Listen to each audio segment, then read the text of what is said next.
Morning to all of you.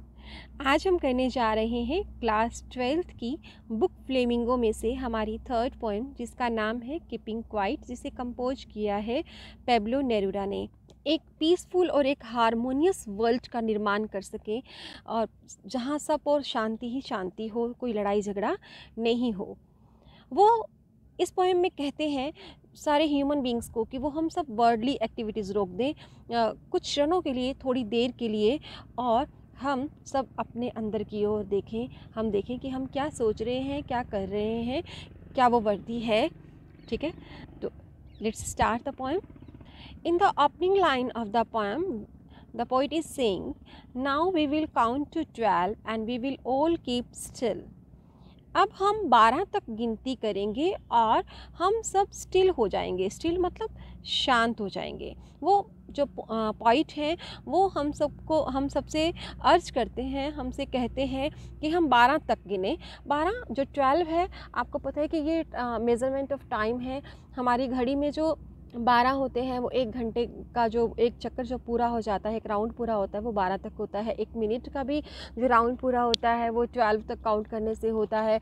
और एक दिन या एक रात जो हम काउंट करते हैं वो भी 12 से होती है। और अगर हम महीने काउंट करें, हमारा जो 1 ईयर बनता है ना, वो भी 12 काउंट करने से ही होता है। तो वो ये कहते हैं कि हम 12 तक गिने, ठीक है, और हम सब शांत हो जाएं। यहाँ पे 12 जो है सिंबल है मेजरमेंट ऑफ टाइम का। Okay, for once on the face of the earth let's not speak in any language, let's stop for 1 second and not move our arm so much. वो कहते हैं कि एक क्षण के लिए हम सब शांत हो जाएं और पृथ्वी पर यानी कि अर्थ पर कोई भी लैंग्वेज ना बोली जाए, क्योंकि लैंग्वेज जो होती है वो बैरियर होती है। There will be no language barrier between people, no harsh words, कोई भी रूड वर्ड्स नहीं होंगे, कोई हार्श वर्ड्स नहीं बोलेगा, यानी कि कोई लड़ाई झगड़े वाले वर्ड्स नहीं बोलेगा, सब शांत होंगे। लेट्स स्टॉप फॉर 1 सेकेंड, एक सेकेंड के लिए, यानी कि एक क्षण के लिए। Not move our arm so much. Arm से मतलब है कि हमारे हाथों पैरों से जो भी एक्टिविटीज़ होती हैं, जो भी हम मूवमेंट्स करते हैं, उन सबको भी हम रोक दें। ठीक है, सब सारी की सारी जो एक्टिविटीज़ हैं वो स्टॉप हो जाएं। क्लियर? यानी कि ना तो हम बोलें, ना ही हम कोई फिजिकली मूवमेंट करें। नेक्स्ट वो सेकंड स्टेंजा में पोइट कहते हैं, it would be an exotic movement without rush, without engines, we would all be together in a sudden strangeness. ये एक एग्जॉटिक मूवमेंट होगा, यानी एक अनयूजुअल, असाधारण मूवमेंट, एक क्षण होगा जब पृथ्वी पर सब एक जैसे एकदम स्टिल होंगे, एकदम शांत होंगे। किसी तरह का कोई शोर नहीं होगा, कोई पोल्यूशन नहीं होगा, कोई नॉइज़ पोल्यूशन नहीं होगा, कोई एयर पोल्यूशन नहीं होगा। विदाउट रश, बिना किसी भाग दौड़ के, बिना किसी मशीन, इंजन का मतलब यहाँ मशीनरी से है, कोई व्हीकल्स नहीं चल रहे होंगे, कोई मशीनरी का शोर नहीं होगा। We would all be together, और हमारी सबकी भाषा एक ही होगी, हम एक साथ होंगे। वो भाषा होगी मौन की, शांति की, इन ए सडन स्ट्रेंजनेस। और हम सबको एक अचानक एक अनजानापन सा लगेगा, एक अजीब अजीब सा लगेगा, क्योंकि ऐसी शांति की अनुभूति हमें कभी नहीं हुई होगी। तो जो चीज़ हमें कभी कभी महसूस होती है, फील होती है, उसमें हमें वो थोड़ा हमें अजीब लगता है। तो वो ये कह रहे हैं कि ये हमारे लिए थोड़ा सा अनफेमिलियर मोमेंट होगा, एक स्ट्रेंज मोमेंट होगा। ठीक है, और इन अनयूजुअल पीरियड में, इस असाधारण मोमेंट्स में जो ह्यूमैनिटी, बॉन्ड्स ऑफ ह्यूमैनिटी हैं, वो विल गेट स्ट्रॉन्गर, वो और मजबूत हो जाएंगे। Okay, is that clear? कि ये जो मोमेंट होगा, यानी कि जो शांति वाला मोमेंट होगा, जब सब एक्टिविटीज़, मोमेंट्स रुक जाएंगे, कुछ भी कोई बोलेगा नहीं, तो हम सब एक अजीब से, एक स्ट्रेंज एनवायरनमेंट में होंगे। ठीक है, आगे देखिए। Fisherman in the cold sea without not harm whales and the man gathering salt would look at his hurt hands. अब ये कह रहे हैं कि fisherman in the cold sea, यानी कि सी कोल्ड नहीं है, यहाँ पे फिशरमैन कोल्ड है। यहाँ पे एक अलंकार यूज़ हुआ है, ट्रांसफर एपिथेट, हम उसके बारे में बाद में बात करेंगे। तो जो फिशरमैन हैं, जो नेचर के साथ में हम लोग नेचर को ख़राब कर रहे हैं। मैन जो हो रहा है वो उसमें जो है काइंडनेस ख़त्म हो रही है, वो रुथलेसली डिस्ट्रॉइंग द काइंड नेचर, वो नेचर को ख़त्म कर रहा है। तो इन क्षणों में जब कोई एक्टिविटीज़ नहीं हो रही होंगी ना, तो फिशरमैन जो होंगे सी में, समुंदर में, जो नेचुरल वेल्स हैं, उनका जो रेजिडेंस है वेल्स का, है ना, समुंदर होता है, तो फिशरमैन वेल्स को कोई नुकसान नहीं पहुंचाएंगे, यानी कि नेचर को कोई नुकसान नहीं पहुंचेगा। एंड द मैन, और आदमी जो कि समुद्रों से नमक इकट्ठा कर रहा है, नमक इकट्ठा करते हुए उसके जो हाथ है ना, वो बहुत ही उस पर वुंड्स हो जाते हैं, घाव हो जाते हैं, कट हो जाते हैं उसके हैंड्स।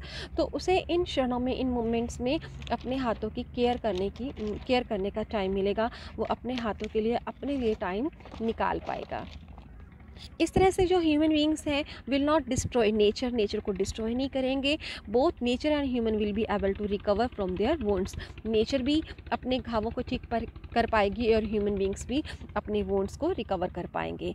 ठीक है, तो हम जो है सब शांत हो जाएं, ये पोइट हमसे बार बार अर्ज कर रहा है। नेक्स्ट पोइट कहते हैं those who prepare green wars with gas, wars with fire, victory with no survivors, would put on clean clothes and walk about with their brothers in the shade doing nothing। अब यहाँ पे कह रहे हैं point कि जो लोग तैयारियां कर रहे हैं ग्रीन वार्स की, पहले तो जो युद्ध होते थे वो अस्त्र शस्त्र से होते थे, आजकल ग्रीन वार्स होते हैं। ग्रीन वार्स कैसे होते हैं कि गैस जो यूज़ की जाती है और फायर यूज़ की जाती है, मिसाइल्स अणुपरमाणु यूज़ किए जाते हैं, आपको मालूम है ना वार्स में, है ना। तो ये ग्रीन वार्स है, wars with gas, wars with fire. लोग जीत जाते हैं, जीत भी जाते हैं कोई, क्योंकि युद्ध होगा, दो पार्टीज युद्ध करेंगी तो एक तो जीतेगा ही, एक हारेगा। But victory with no survivors. लेकिन बड़ी विडंबना, यहाँ पे आयरनी है, व्यंग किया गया है कि विक्ट्री, जीत तो होती है, लेकिन उस विक्ट्री को सेलिब्रेट करने के लिए, उस जीत को सेलिब्रेट करने के लिए सर्वाइवर्स नहीं बचते हैं, यानी कि कोई बचता ही नहीं है। पुट ऑन क्लीन क्लॉथ्स, यानी कि जो लोग युद्ध की तैयारियां कर रहे हैं तो वो अपने अंतर्मन में झांकेंगे और वो put on clean clothes. Clean clothes यहाँ पे सिंबल है पीस का, यानी कि वो साफ़ सुथरे वाइट क्लॉथ्स पहनेंगे जो कि सिंबलाइज कर रहा है शांति का।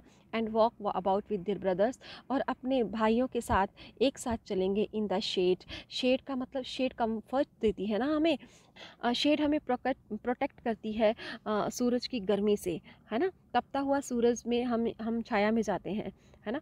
तो इसी तरह से हम लोग जो है एक दूसरे को प्रोटेक्ट करेंगे एज ब्रदर्स, और सब लोग पीस और हारमनी में रहेंगे, डूइंग नथिंग, कुछ ना करते हुए। ठीक है, यानी कि लड़ाई झगड़ा ना करते हुए हम सब शांत रहेंगे। तो यहाँ समझिए इस स्टेज में पॉइंट जो है वो कह रहे हैं कि जो लोग ग्रीन वार्स करते हैं, ग्रीन वार आप समझ के, वो जीत तो जाते हैं लेकिन उस जीत को सेलिब्रेट करने वाला कोई नहीं बचता। और ये जो लोग तैयारियां करते हैं युद्ध की, वो भी अब क्लीन क्लॉथ्स पहन लेंगे, सफ़ेद कपड़े पहन लेंगे और शांति से छाया में चलेंगे। छाया यानी कि भाईचारे के साथ रहेंगे। What I want should not be confuse.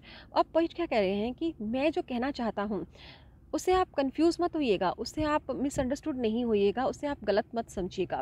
With total inactivity, किससे गलत फहमी नहीं करनी है कि मैं जो ये कह रहा हूँ कि अभी कुछ नहीं करना है, शांत होकर सब बैठ जाओ, इसका मतलब टोटल इनएक्टिविटी नहीं है, इसका मतलब डेथ नहीं है। हमें थोड़ी देर के लिए शांत होना है, अपने अंतर्मन में झांकना है, हमें ये सोचना है कि व्हाट वी आर डूइंग, हम कर क्या रहे हैं। Life is what it is about. जीवन तो वही है जो जीवन है। ठीक है, जीवन तो जैसा है वैसे ही चलना है। इसका मतलब पूरी तरह से इनएक्टिविटी, निष्क्रियता नहीं है। ऐसे नहीं कि हम हाथ पे हाथ धरकर बैठ जाएं, है ना। I want not truck with death, मेरा कोई मतलब डेथ से नहीं है। इसका मतलब ये नहीं है कि मृत्यु से, इस चीज़ का मृत्यु से कोई लेना देना नहीं है। अब वो कह रहे हैं if we were not so single minded about keeping our lives moving and for once could do nothing, perhaps a youth silence might interrupt this sadness of never understanding ourselves and of threatening ourselves with death। अब ध्यान से सुनिएगा, poet कह रहे हैं if we वर, अगर हम single minded ना हुए होते, अगर हमारे जीवन को, सिंगल माइंडेड का मतलब है स्वार्थी होना, अपने लिए ही काम करना, अगर जीवन को चलाने का हमारा एकमात्र गोल नहीं होता कि हमें हमारा जीवन चलाना है ये केन प्रक्रेन, और हम बिजी रहे अपने जीवन को मूव ऑन करने में, भाग दौड़ में, हमने टाइम ही नहीं निकाला भीतर झांकने के लिए, क्योंकि हम कह देते हैं कि हमें टाइम मिलता ही नहीं है। अगर हम सिंगल माइंडेड ना होते तो शायद एक ह्यूज साइलेंस, एक विशाल सी शांति ने हमारी उदासी को इंटरप्ट कर दिया होता।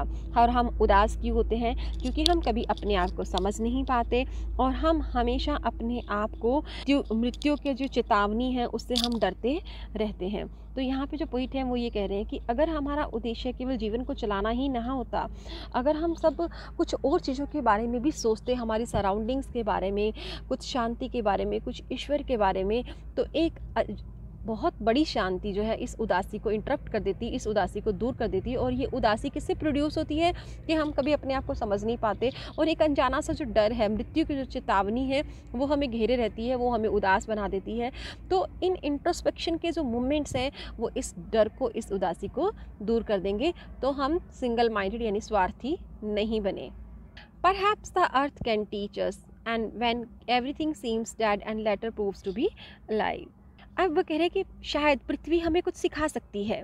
पृथ्वी को यहाँ पे पर्सोनिफाई किया गया है कि जब हर चीज़ डेड फील होती है, हर चीज़ मरी हुई फील होती है। आप देखिए ऑटम जब सीज़न होता है, पत्ते गिर रहे होते हैं, है ना, ज़मीन जो होती है, फसलें काट ली जाती हैं, एंड लेटर थोड़े ही दिनों के बाद पेड़ों पर नए पत्ते आते हैं, टहनियों पर नए फूल आते हैं और फिर से वो अलाइव हो जाती है, जीवित, रिवाइव हो जाती है।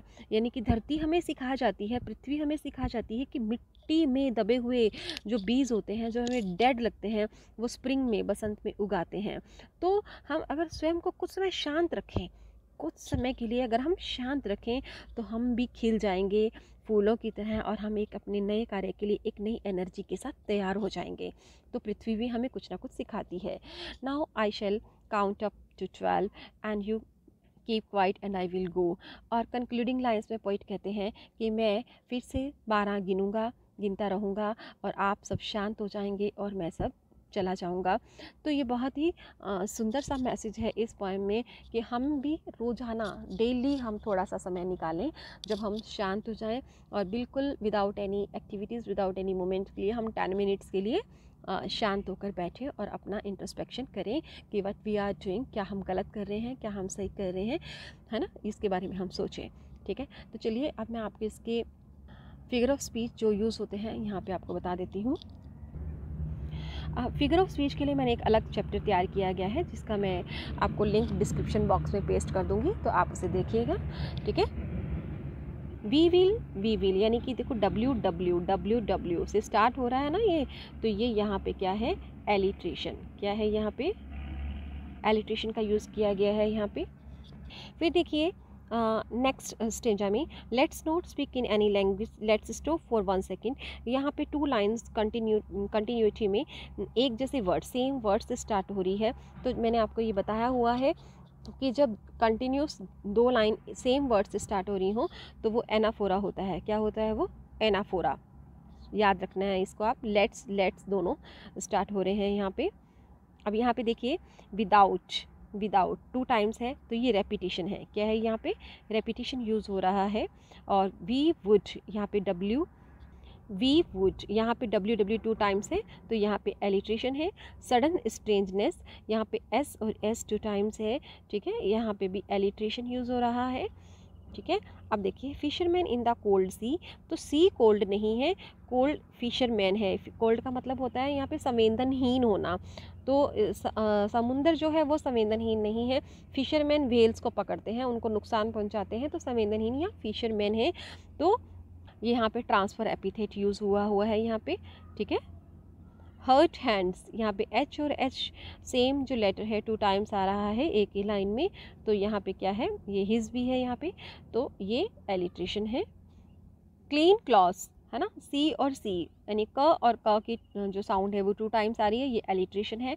और क्लीन क्लॉथ्स यहाँ पे सिंबल भी है पीस का। किसका सिंबलिज्म है यहाँ पे, ये पीस, शांति का। ठीक है, परहैप्स द अर्थ यहाँ पर्सोनीफाई किया गया है, पर्सोनिफिकेशन है यहाँ पे। पर्सोनीफाई मतलब ये होता है कि जब हम नॉन लिविंग थिंग्स को जो है उसे एज ए मानवीयकरण कर देते हैं उसका, तो वो अर्थ है यहाँ पे। अर्थ का पर्सोनिफिकेशन किया गया है।